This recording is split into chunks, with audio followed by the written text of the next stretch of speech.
าพบรรยากาศงานบุญสงกรานต์ปีใหม่ระหว่างชนบทกับในเมืองทางฝั่งสปป.ลาวเรามาดูมาชมน้ำกันนะครับว่าจะเป็นอย่างไรกันมาติดตามรับชมน้ำกันหน่อยนี่เป็นบรรยากาศระหว่างในเมืองหน่อยกับชนบทที่เอามาเปรียบเทียบความมวลซื่นคึกคืนแต่ละเขตแต่ละบอนว่าจะเป็นจังไดก็มาดูเบิ่งชมน้ำกันติดตามรับชมได้เลยพี่น้อง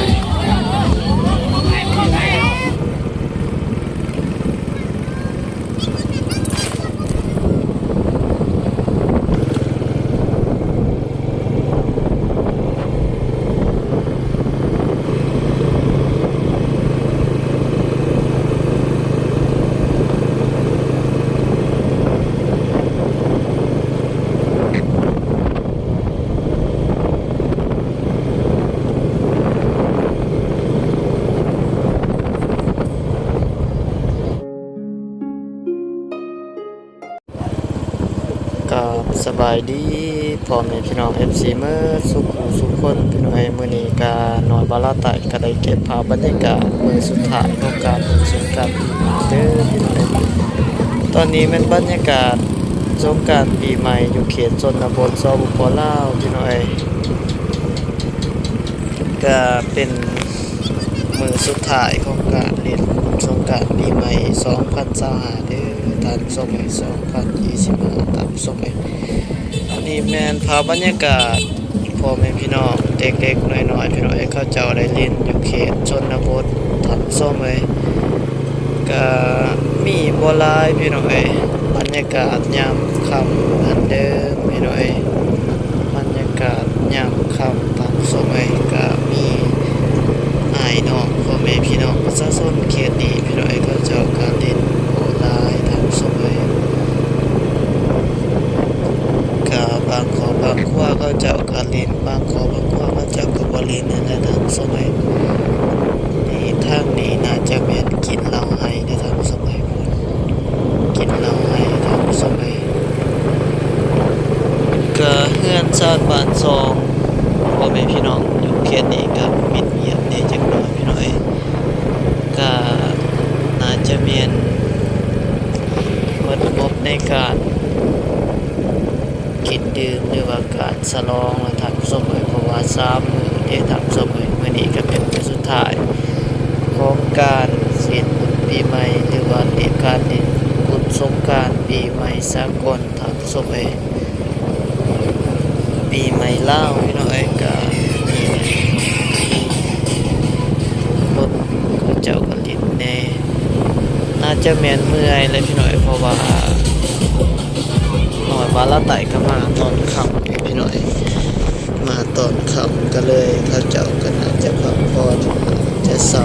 ตอนสมัยก็มีบัวลายพี่น้อยเขาเจ้าได้ดินพี่น้อยส่วนน้อยพี่น้อยเดี๋ยวนี้ก็มีบัวลายทำสมัยเสียดายพี่น้อยหน่อยบาลาไตได้มายามค่ำพี่น้อยเนี่ยถ้ามายามเที่ยงน่าจะมีคนหลายทางสมัยเขาเจ้าน่าจะลินหลายทางสมัยอันนี้ยามค่ำนี่น่าจะเป็นเขาเจ้าได้พักผ่อนเมาและทางสมัยบางคนกินเหล้ากินเบียร์น่าจะเป็นเมาทางสมัยน่าจะมีการเมาเหล้าเมาเบียร์ทางสมัยเพราะว่ากินแต่เช้าก็มีบางครัวพี่น้อยพวกเจ้าก็บ่ได้กินก็บ่เมาเจ้าบ่มักอะไรพี่น้อยเพราะว่าก็อยู่ชนบทบ่คือในเมืองนี่พี่น้อยถ้าในเมืองอาจจะเบิ่งเฮาพี่น้อยมีการแซวสำใดพี่น้อยติดตามรับชมพี่น้อยว่าบรรยากาศในเมืองกับบรรยากาศชนบทพี่น้อง จะเป็นอะไรก็มาติดตามส้มไปน้ำกัดพี่น้อยคือเห็นเป็นหนังส้มในเมืองเขาเจ้ากับดินลายพี่น้อยมีการหดน้ำหดในพี่น้อยลัดหดน้ำกันอยู่ตามแขนทางอยู่ตามเส้นทาง18 ปีพี่น้อยก็อยู่ในเมืองส่วนหลายเขาเจ้าก็ได้เอาน้ำประปาอีสร้างนี่แหละเอาน้ำประปาหรือว่าน้ำอันนี้เขาโกมพี่น้อยโกมจะนำบาดาลเขาขุดอีสร้างต่างๆและพี่น้อยก็นำในก็น่าจะสะดวกสบายกว่าชนบทเด้พี่น้อยชนบทนี่บางบางพวกเขาเจ้าบ่มีน้ำเด้ทันสมัยเขาเจ้าบ่มีน้ำนั่นอีกเป็นปัญหาหนึ่งเขาเจ้าน่าจะบ่ได้ดินนะทันสมัยคือในเมืองเด้พี่น้อยก็ต่อโทรใส่แล้วก็คนซับซิโอดเด้พี่น้อยเรื่องบรรยากาศก็ม่วนซื่นคึกคืนพอสมควรเด้พี่น้อยทางในเมือง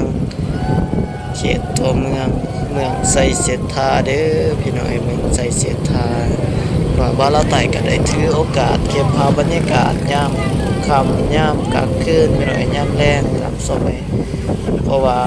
เจ้าของก็บ่ได้มาเก็บภาพบรรยากาศยามกลางคืนพี่น้อยก็ต้องขอโทษขออภัยหลายๆเด้อนำพ่อแม่พี่น้อง FC ที่ติดตามรับชมที่เบิ่งบ่ชัดเจนบ่แจ้งรับชมเพราะว่าบาลาไต่ขาได้ทำงานในพี่น้อยกับเรื่องงานกลางค่ำพอดีเดินทางกลับบ้านก็มาถือโอกาสถ่าย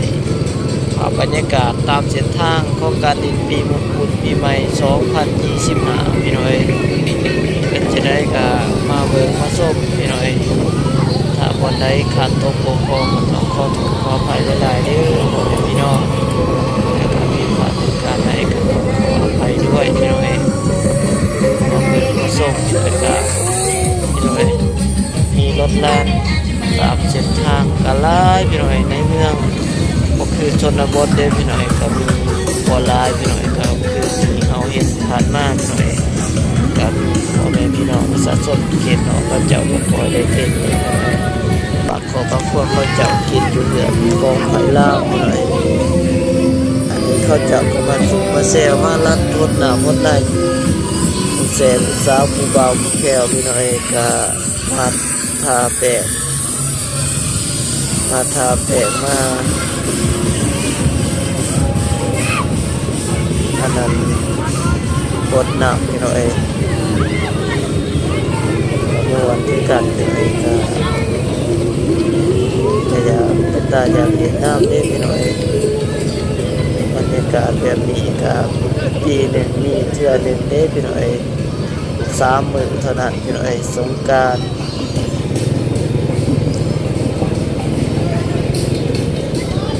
นอกจากนั้นเฮาก็บ่ได้อดหน้าอดในที่ทำสมเลยส่วนหลายเฮาก็มาเล่น3 มื้อและปีหนึ่งมี3 มื้อทำสมให้เขาให้โอกาสเฮาเล่นเต็มที่พี่น้อยเพราะแต่ว่าบ่ให้มันเกินแล้วก็บ่ให้มีการ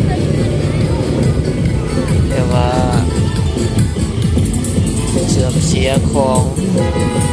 ภาพพจน์ประเทศชาติและกับบ้านเมืองพี่น้อยก็เห็นใน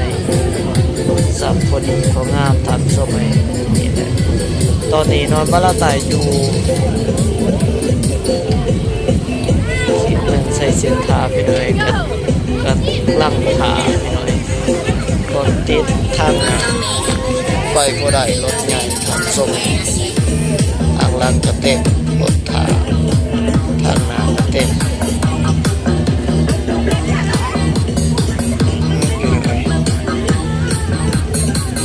ถึงน้ำก็ที่ห้องที่ให้พี่น้อยถึงน้ำเย็นพี่น้อยถึงน้ำอุ่นก็ดีไปพี่น้อยถึงน้ำเย็นก็พี่น้อยอาบน้ำหมดเว้นแห้งหนาวแล้วทำสมัยหลังสาวทำสมัยเอาหัวทำสมัย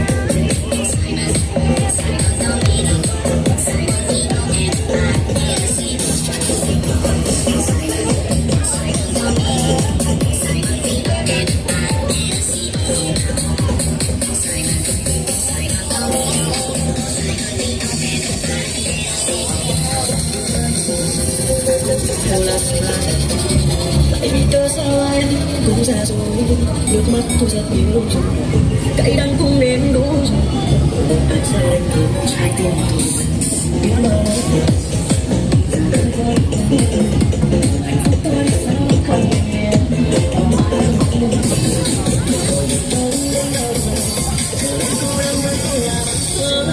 yêu ai cũng thế cũng đều là thật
อนนี้ก็